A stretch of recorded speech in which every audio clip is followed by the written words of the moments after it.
All right. The 49ers lost 12-6, and we'll talk about some of the issues from the game. But I think we have to start with Devondre Campbell because I shouldn't say I've never heard of this before because Deontay Johnson, the Ravens wide receiver, just kind of did this exact thing where he was asked to go in a game and said he didn't want to play. But with Devondre Campbell, the most interesting part to me is it's not like you got some rug pulled out from under you, man. He was very much signed to be there until Dre Greenlaw could play. And then Dre Greenlaw could play, and he's flabbergasted that he's not playing anymore. I don't understand it. What a weird guy. Wild. It's wild. I think the only way that he comes out of this not looking terribly is if he just decides, like, I'm not in it anymore and I'm retiring. Right?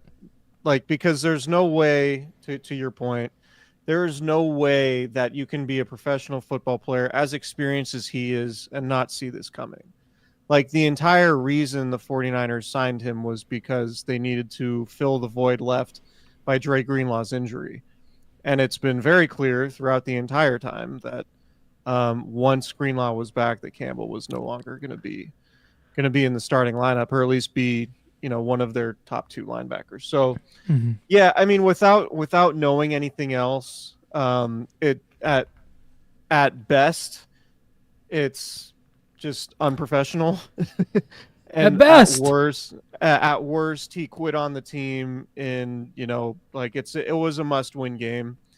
And I don't know that Devondre Campbell really changes the outcome, but Dre Greenlaw left the game and Demetrius Flannigan-Fowles has been banged up, and it sounded like Fowles was hurt to the point where he wouldn't have been playing if Campbell was active.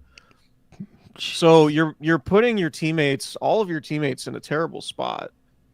Like, you're forcing Demetrius Flannigan-Fowles to play injured, which is, crazy. Like, I'm fully on board with, Mooney Ward saying it was, quote, suck a shit. I find that I would concur that it is indeed suck a shit.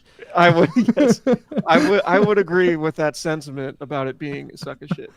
I thought George Kittle spoke about it eloquently after the fact. Like, he said he doesn't want to be around anybody, and it's just kind of like it's just odd because the 49ers, throughout this run of success they've had, obviously before the season with Kyle Shanahan, we've talked about it, like, culture's good. Like, they bring in guys who everybody rows in the same direction at the same time. Like, the ship tends to go straight for them.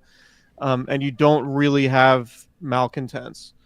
You have people who do buy into what Kyle Shanahan and John Lynch are selling. And obviously in this instance, Devondre Campbell wasn't. So I would imagine if you're not listening or watching to us live on Thursday, by the time you listen to this on Friday, potentially he will have been released. I would be very surprised, given how angry Kyle Shanahan was and how, disappointed / angry some of the leaders on the team sounded when they were talking to reporters after the game. He's out of there is my expectation. I love that Travarius Ward was just like, yeah, he's going to get cut. Like, that's crazy. For a player to say that about another player, like, they're done. They're done in that locker room. And when you consider a lot of this is kind of funny. Like, the idea that the dude just midday was like, I'm taking a half day today. See you guys. Is insane. But when you start considering what some of the players on this team are dealing with, you've got Fred Warner playing through a broken ankle or fractured ankle. You've got Nick Bosa trying to gut it out with hip and oblique injuries. Players are banged up across the board. You mentioned Demetrius Flannigan-Fowles, who had to play today, even though he probably wasn't going to.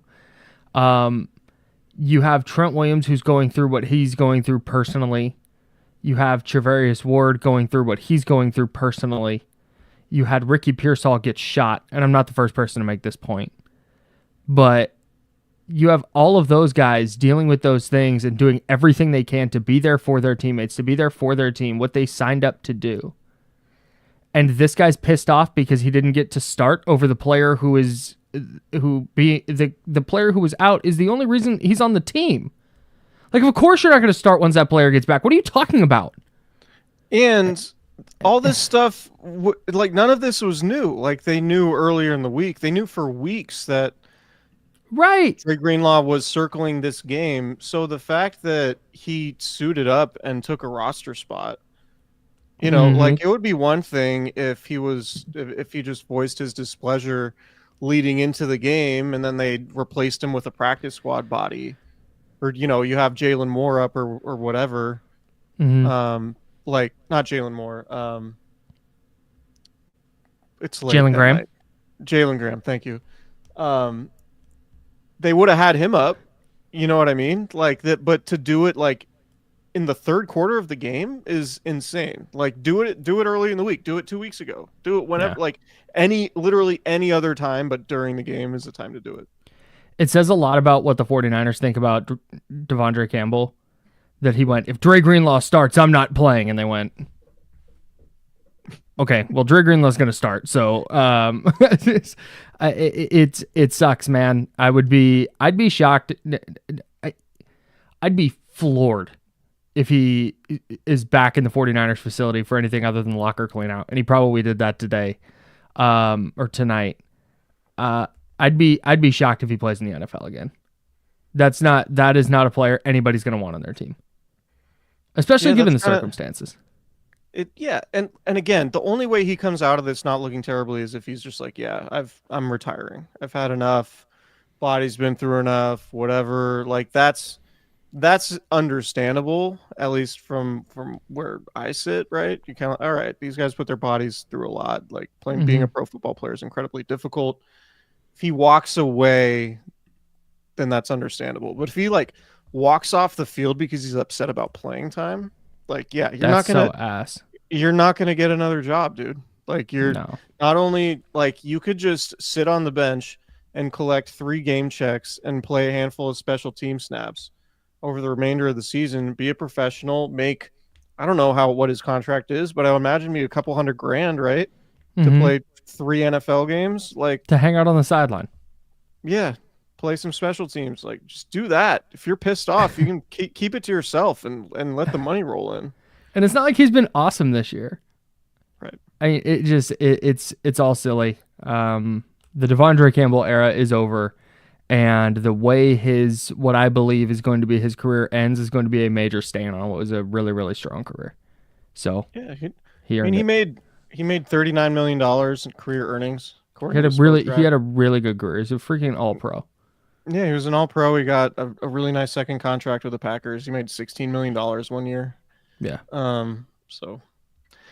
Yeah, man. Emblematic of the season, man. It's kind of wild. And it overshadows another disastrous 49er game. They scored 6 points against the Rams. Yes. I thought the defense was awesome. They played really well. I thought Dre Greenlaw was outstanding and looked even better than I thought he would in the half that he played. But whatever the hell that was offensively was embarrassing. Let's start with the Deebo Samuel part of this, because I think that's kind of the big storyline going into the game. Did you feel like they were force feeding him early to placate him for some reason? Or was it just trying to get him going because he's been ass this year? I genuinely believe that they tried to get him going because they thought it would give them the best chance to win the game. Like, I know that probably sounds like I don't think Kyle Shanahan was like, yeah, Deebo talked to me and he sent out the tweet and we really got to give him the ball to make him feel better. Like, no, they had to win this game. And Deebo Samuel's had a bunch of success against the Rams in the past. And you're missing Brandon Ayuk, and like, getting Deebo Samuel going makes sense to me. But he's just not that dude anymore. Or at least this year, right now, he's no longer that guy. And I think for Kyle Shanahan to try to prioritize getting Deebo Samuel the ball is grasping at straws, frankly. And I think the result of the game is sort of the reason why. Like, I think Deebo showed a complete lack of self-awareness. After a huge, we didn't talk about this part. The Niners had probably their best offensive game of the season, and Deebo Samuel sends out that tweet early this week. Insane. Like they had their cleanest offensive game of the year against the Bears. Mm-hmm. And then Deebo Samuel sends out the tweet like he's not getting the ball enough. And then the optics are the 49ers are trying to get Deebo going, and then it's not working. Mm-hmm. He had 3 catches on 7 targets for 16 yards. Drops probably, the 2 biggest plays of the game were his drop and Purdy's interception. And we'll talk about Purdy's interception in a second. And then he also had 2 runs for 3 yards. Like, it's just not there. He's not. I think he still has straight line speed, and I think we saw that in those kickoff returns that have been successful in recent weeks. But he does not break tackles like he used to. He's not difficult for anyone to cover at this point. And, the drops were an issue even in 2021 when he was an all-pro. He dropped a lot of passes that year. Yep. But he could, he made up for it in other ways. He's not making up for it now. Boy, did he. And now the drops are, you had the drop in Green Bay that led to an interception. That was a huge swing in that game. Not that the 49ers were going to win that game with a backup quarterback, but it still didn't help, obviously. And then to drop this one, and I think Deebo, he said it after the game, if he makes that play, they probably win. And I agree with him. And I thought if he catches it, he's going to score. Like, he had Ricky Pearsall throwing him a block. He had an alleyway. Akello Witherspoon was coming over the middle. As easy as Deebo Samuel's been to tackle recently, I don't think Akello Witherspoon's tackling him with a full head of steam right now. So if he catches that ball, it's a touchdown, and then the Niners aren't settling for a field goal. The way the defense is playing, I know Greenlaw went out. They probably do win that game if Deebo scores there. So it's brutal, man. It is an absolutely brutal way for the season essentially to come to an end. Like the 49ers had been eliminated from playoff contention for probably, since the Bills game, I guess. But this one is like the nail in the coffin. And for it to go, you score 6 points, you're trying to get Deebo the ball. It comes after a tweet where he says he's frustrated, coming off of a huge offensive performance Sunday for the team against the Bears. Like, it's all just, to me, like, we've talked about why we don't think Deebo Samuel will be back. I mean, it feels like it's going to be pretty hard for them to look at this and be like, yeah, let's have Deebo on a $16 million cap hit next year. I can't imagine it. Yeah. It just, unless he's super duper hurt, and that's the reason he can't break a tackle. But I don't think that's the case, because if it was, I don't think the 49ers are handing the ball on 3rd and 6. They were devising carries for him and touches for him because they think, okay, he's just not getting the right looks. They just need to get going. Oh, he almost broke this one. He almost broke that one. Oh, man, if he breaks one of these, the narrative's a lot different. But he's not. He's not breaking them. And if he was hurt, I don't think they would have done that. I don't think they would have made such a concerted effort to get him going. But they did, because they've been talking about, oh man, he's this close, he's that close. Oh, if you watch on film, he almost had a couple. Like, no, man, it's just not working anymore. It doesn't. Deebo said it. It's not surprising anyone, and he's not individually brilliant enough to overcome that. And what you're getting is, what is he at, like 34 carries for 96 yards now? Something silly like that. It's not good, man. And when you start talking about turning the page on the 49ers offense and into a new era of 49er football, it has to be an offense that doesn't revolve around Deebo Samuel. That's very, very clear. Yeah, I think Deebo, when you have Christian McCaffrey and you have Brandon Ayuk and George Kittle, Deebo can be a gadget player, and it makes sense within that ecosystem, right? Because you can do all these different things, and you can create mismatches with all these different guys, and you can sort of optimize the way you create these gadget plays for Deebo, right? Because you can dictate stuff before the snap and matchups and all that stuff. But when you don't have those other guys and you're trying to force the gadget plays, it's just not going to be Mm-hmm. nearly as effective. While Deebo is clearly not what he was physically. That's it. Absolutely. So it's a rough ending to a rough season for Deebo, and it feels symbolic. It's like I don't know. To me, and maybe I'm totally off on this. I've heard friend of the pod Matt Mayoko say he would be stunned if Deebo Samuel wasn't back. He thinks all that talk is premature about him not being there next year. I would disagree. Um, I just don't. I think I've said it a few times, but I think this offseason is going to be about making changes and moving on from guys. And to me, I don't know how you bring Deebo back if this is the way the season ends with him, right? Yeah, because what role does he play? If he's not Yeah, wide back, awesome Deebo Samuel, what is he? right, He's a receiver that doesn't get open. Cool. Love having that. right. And like it's pretty clear that you invested a first round pick in Ricky Pearsall, and you have Juwan Jennings, and you're hopefully getting Brandon Ayuk back. Like there's just not a whole lot of oxygen for a declined Deebo Samuel, I don't think. So Yeah, I it's think so. it's a shame, and hopefully, honestly, hopefully it's like I would not that I'm wishing injury on anybody, but like I would feel a lot better talking about Deebo Samuel if like in a few weeks or after the season, it's like Deebo Samuel had surgery to repair whatever hip injury, Yeah. and then it's like okay, we can kind of point to that. But if it's Right. because I that would be a lot more palatable, given how good he's been, than like oh he's just not nearly as good anymore. He's just done. That'd be nuts, man. That would be unfortunate. One of the things that could, I think, change the team's mindset on Deebo Samuel and maybe even Javon Hargrave and potentially Talanoa Hufanga, Dre Greenlaw, Travarius Ward, pick a free agent, pick a player who might get cut. One thing that could kind of change the entire tenor of that is if Brock Purdy's contract either doesn't get done or comes in under the like $60 million mark that I think everybody's kind of been earmarking is what Brock Purdy's going to make. And I think watching tonight, it's not that I think Brock Purdy is bad.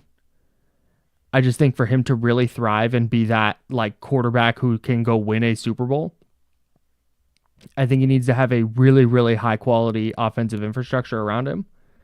And I don't know that you can build that out consistently anyway with a quarterback making $60+ million a year and eating up that much of the cap.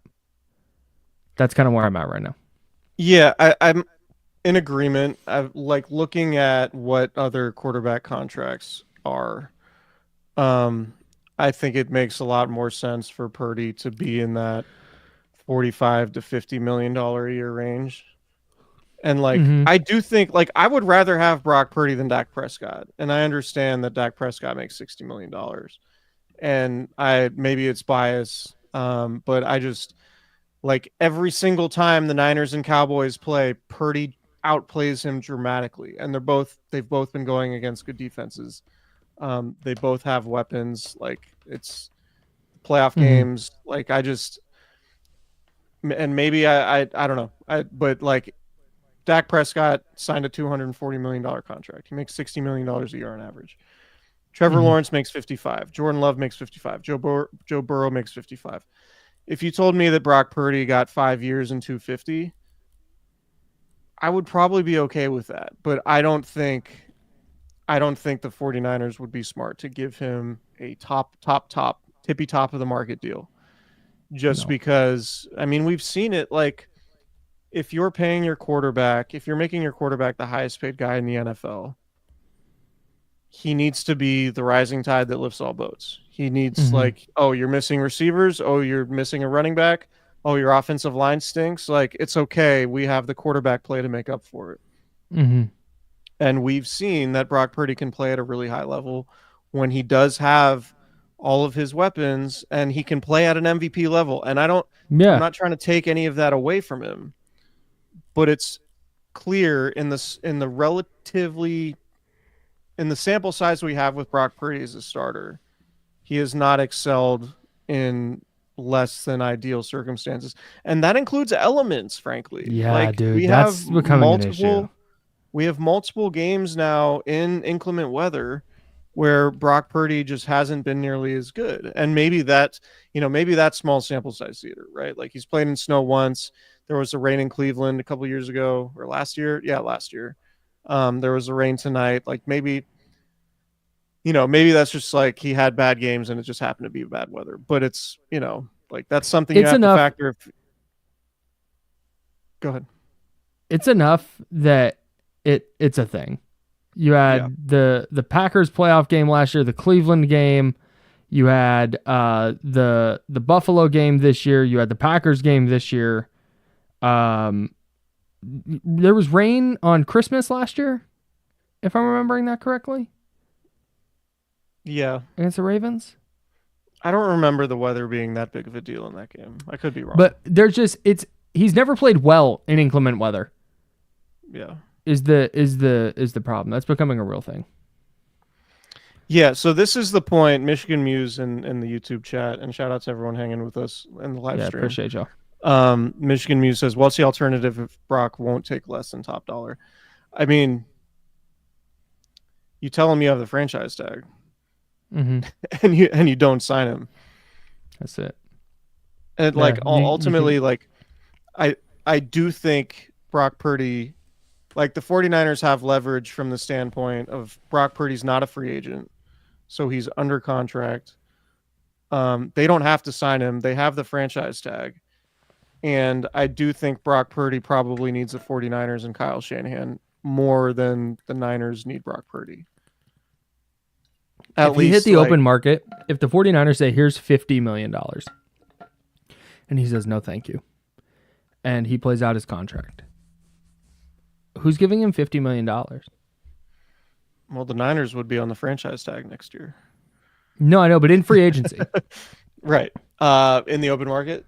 Yeah, I mean, that's the thing. Like, and if you're Brock, it's not really the worst. If you have confidence that you're going to play at a high level, like it's not the worst thing in the world to do what Kirk Cousins did in Washington and just say, all right, what's your like, you don't want to sign me to a long-term deal? You can just keep franchise tagging me and it'll be guaranteed, I don't know what it'll be, but probably 45, 50 million. And that'd be a lot of money. That like 40 to 45 to 50, like 40 to 50 feels right for Purdy in my mind. Like I don't see a scenario, and I know, and I've said it over and over again. The precedent has always been the guy who signs next is the highest paid guy. Mm-hmm. But I think that's going to be antiquated when we start looking at how Tua's contract ages, how Kirk Cousins' contract ages.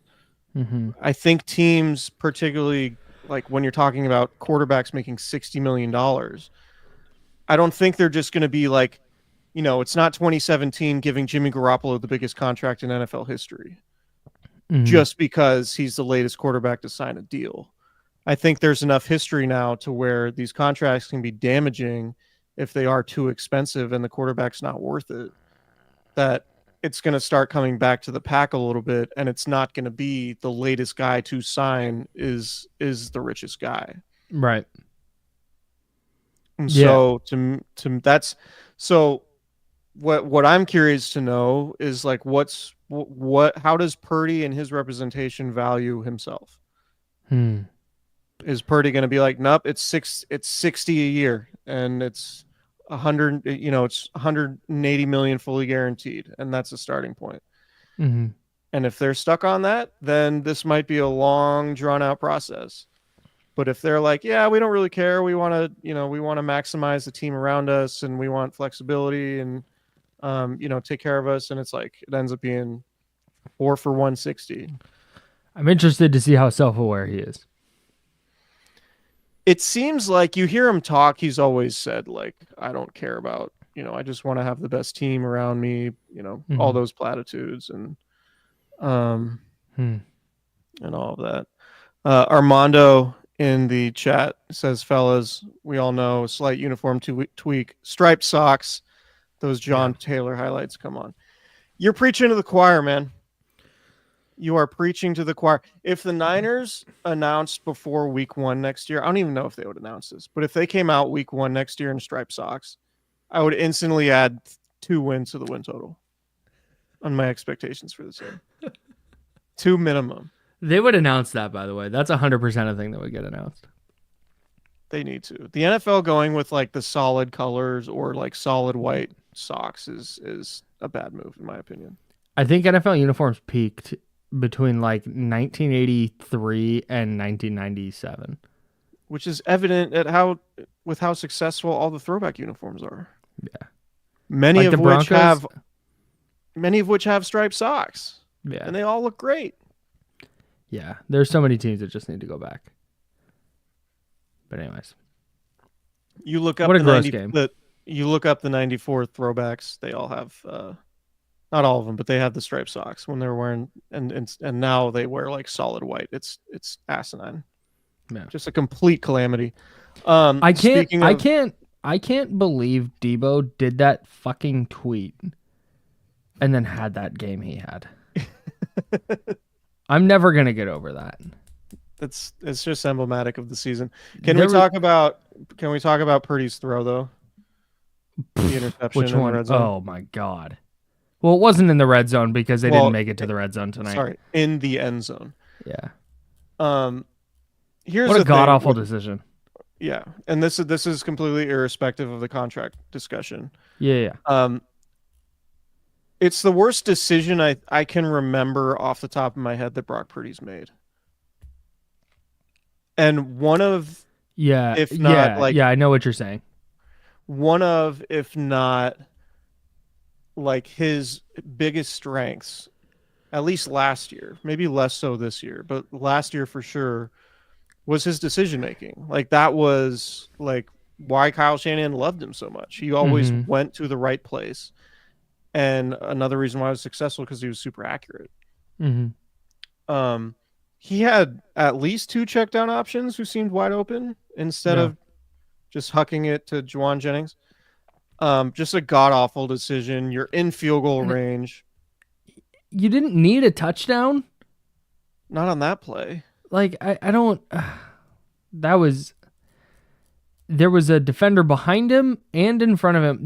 I don't know that there's a throw that he could have made that was going to get completed there.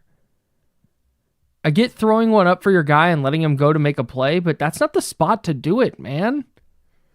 What a god-awful decision. And then a worse throw on top of it. Yeah. That was baffling, dude. You had Ricky Pearsall and I think Pat Taylor was in the game.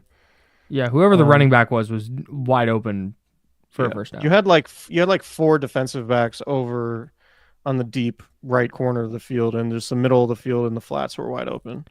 I don't know if it's like an over adjustment to teams taking away the middle of the field where Brock doesn't even look there anymore. But that's something they got to remedy for next season, because skipping out on easy throws to launch the ball down the field into coverage. Now, if you want to skip a check down because you got George Kittle running open up the seam, go for it. Like, take that shot every time. But in that spot, like, man, I don't know where the adherence to like the layups and easy throws went. It doesn't make sense. If you watch JT O'Sullivan's breakdowns of Brock Purdy last year, one of the things that he said in pretty much every video was that he wished Brock Purdy would take more available deep throws that were there, right? Like he would say, like, man, next year I hope Purdy like takes these shots because they're there. And I think Purdy overcorrected. I think there was the way he's played and the way Kyle Shanahan seems to have coached him is to like, yeah, take those shots, like definitely take them. But it feels forced and it feels overcorrected and it feels compounded by the fact that you don't have Brandon Ayuk. And, you know, he had Ricky Pearsall earlier in that drive. I will say, and this isn't an excuse for the interception because the interception was a god-awful decision and a god-awful throw. But Purdy, throughout his career, had been accurate to like very accurate on deep throws. Like he Mhm. was one of, if not the most accurate deep throwers last year. Yeah, he was awesome. I think Ben Solak of ESPN tweeted out at one point that Purdy was 0 for 7 tonight Yeah, on with a pick. throws that went with a pick on throws that went 20 yards. I don't think his arm's right. Like I still think he's, and again, I'm not making excuses for him. This is just an observation. I do think he's his. It looks like his arm is like it looks like he's hurt. Mm-hmm. That issue that caused him to miss a Packers game. I would imagine, like it wouldn't surprise me if that just has been lingering and he's just trying to play through it. Yeah. Because it would be weird for him to be as accurate as he was, earlier this season and as accurate as he was last year, and then to all of a sudden just like not have it at all tonight. Like in my opinion, I think his shoulder's probably still a thing, but again, not an excuse. He was bad tonight, and him being bad was a huge reason they lost. And my response to the because I was on the radio on 95.7 the game in San Francisco earlier, and a caller was like, he's very obviously hurt, not to brag, and he's like, he's very obviously hurt and this and that. Say, okay, that's fine. I don't know if that's the case, but okay, let's rock with that as true. Then don't throw the ball that far. Like, what are you talking about? If you're hurt, then take all of your checkdowns. What are you talking about? Yeah. It seems like if your arm is like, dude, my arm is so hurt that I can't complete these 20-yard throws. Fuck it, Juwan down there somewhere. Like, what? Yeah. That doesn't make sense to me, man. I don't. Then yeah, that makes the decisions even worse. Yeah, probably. I mean, the play where that stuck out to me in terms of like, oh, he doesn't seem healthy was the Pearsall throw. Because it's not like Brock Purdy is always just like a laser show when he's out there, right? Like he has like an average arm at best, but the timing is good, the placement's generally good. Like when he does push the ball downfield, it's like on a line. It's not a 105-mile-an-hour fastball, but like he has enough arm strength typically to place the throws with good timing. And the Pearsall throw was like, Pearsall was open, and we've seen Purdy hit that throw before, but the ball just like felt like it hung in the air forever, and it was a little underthrown. And to me, I was like, all right, that just looks like he's not fully there. And again, I'm not making excuses for him. Like, I'm really not trying to do that. It's just an observation I'm making. Like, I just don't think he's fully healthy. Then he needs to stop trying to play like he's fully healthy. Yeah, and that's fair. But again, that's going back to the contract conversation. Like, Josh Allen and other guys will play through all these crazy injuries, and they'll still be the best guy on the field. Mm-hmm. You know what I mean? And like, yeah, and that's you part figure of. it out. Well, and that's the difference between, being 6'5" and 240 pounds and being 6'1" and 210. Yeah. That's part of it. Yeah. Tough. What are you going to do? 6 points in a must-win home game. They got to scrap everything on offense, man. Whatever they were doing tonight wasn't working. No. But there were some, not to bag on media members, there were some people asking questions about, like, you guys aren't mathematically limited. Like, they have a 0.1% 0.1% chance, according to Amazon. 0.1% chance of making the playoffs. Like, they're out. It's done. It's over. That means there's one scenario, and first of all, it involves them winning out, which I don't think so. And then it's like the Falcons got to lose twice, and the Cardinals have got to lose to either the Panthers or the Patriots, and it's just not. No, they're done. They're done. There's no one there. I promise you, there's nobody in the locker rooms like, guys, we have a 1/10 of a percentage point chance. We're going all in. Like, that's not. You're not getting Trent Williams off the scooter in the suite to come out and play with a 1/10 of a percentage point. We limp out there for this point. What?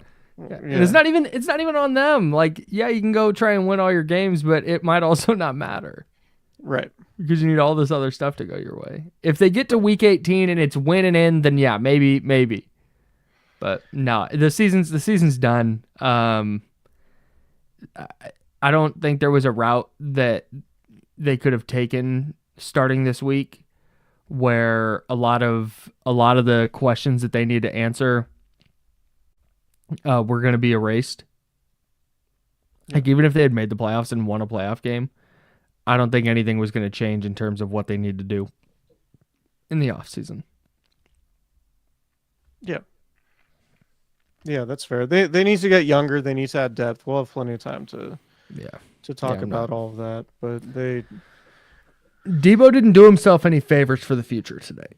I'll tell you that much. No, I don't think so. Neither did Brock. And again, I just think, like, if we made this point before, but just before we get out of here, like, if I'm John Lynch, I'm doing everything in my power to have a normal offseason where everybody's in the building, everybody's practicing, everyone's like building chemistry and camaraderie, and using all the motivation that this terrible year should provide them and use it productively.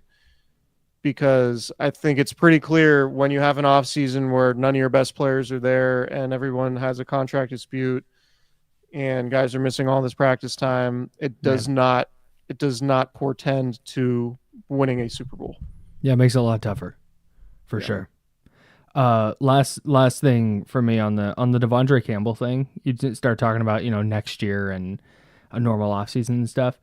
The way Devondre Campbell taking PTO mid-game to the way that galvanized the locker room, this is a dumb, silly, like, I'm probably way off base, but this is the vibe to me. The way everybody kind of responded to that, my concern that Kyle Shanahan has lost the locker room or there's some kind of fissure in the locker room and everything's going the wrong way. I think the way these players reacted to Devondre Campbell doing what he did erases like all that idea for me. Like, this is a team that just had its season basically end, and they scored 6 points doing it, and it's been a disaster season. And for every player to a man being like, no, that's not how this goes. George Kittle's like, I never want to be around a player like that again. Diamador Lenoir's out here talking about this is loyalty, this is a family, like da da da da. Trevarius Ward saying similar stuff. That to me, and again, maybe I'm in la fantasy land over here, but that to me indicated that there's still a togetherness in the locker room. Yeah. That does not line up with the notion that, like, oh man, Kyle Shanahan's lost the locker room, everything's so horrible. Like, it's not good, to be sure, but this isn't some like dire thing where they got to scrap everything and start from square one next year. I agree, and that would, like, the culture's always been really good, and culture. Even thank you, I could not get that word into my brain. 2017, they started 0-9, 0-10. 0-9 because they got to 1-10. Yeah. 0-9, they beat the Giants, lost to the Seahawks, right. Then Jimmy won the next 5.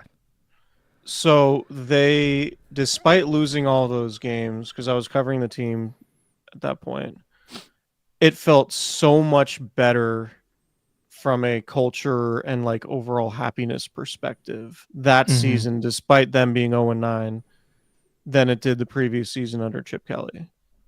Because of what you're talking, like, culture. The culture's good. You can have good culture and still lose games. Definitely. Like, losing games and having people act like the Niners, to your point, and I think it's a good one to end on, like, they have the culture to absorb shitty things happening. Like Devondre Campbell, like a losing season, like losing a bunch of guys to injuries. Like, they have the culture and the guys to absorb this. But I think their challenge is going to be, beyond the culture, is just going to be talent. Like, Can you pay Brock Purdy? Can you nail some picks in the draft? Can you supplement the roster and have depth? And all that, like that to me is the challenge, because I think the culture is going to be fine. Yeah, I agree. That's where it's at. Unless people start looking at Nick Bosa like Juan Soto did the Yankees clubhouse. Well, on that note, subscribe, rate, review. That was a that's funny all I tweet got. to see today. Anyway, that's all I got. Yeah. Subscribe to the YouTube channel. Subscribe, rate, and review to the podcast wherever you listen. Mm-hmm. And we'll talk to you guys later. But like Devondre Campbell, we're out of here. We're out of here. False hope season is concluded. The Niners are done, and we can start spinning it forward to next year without pretending they have a hope at making the playoffs. 0.1%. Mathematically still in. Watch them beat the Dolphins by like 50. I think that might happen. I legitimately think they might put it on the Dolphins a little bit. Yeah. Or they might get smoked. I have no idea. No idea what to expect. We got 10 days to break it all down. I know there's a party at Live after the game, so. All right. We'll talk to you guys later in the week. Bye.